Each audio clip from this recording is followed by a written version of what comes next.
एक गांव में एक मेहरबान गाय और एक शरारती बकरी रहती थी।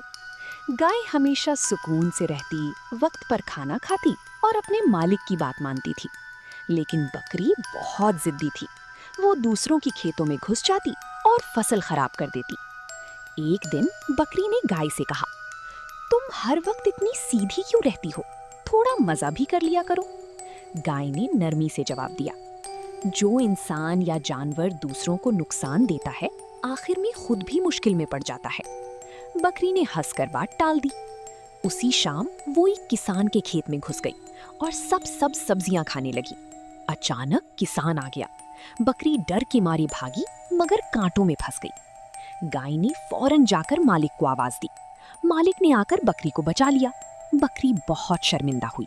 उसने गाय से कहा, आज मुझे समझ आ गया कि अच्छा रवैया और दूसरों का ख्याल रखना ही असल अक्लमंदी है। गाय मुस्कुराई और बोली, गलती से सीख लेने वाला ही कामयाब होता है। सबक: दूसरों को नुकसान पहुंचाने वाला आखिर में खुद नुकसान उठाता है, जबकि अच्छे अखलाक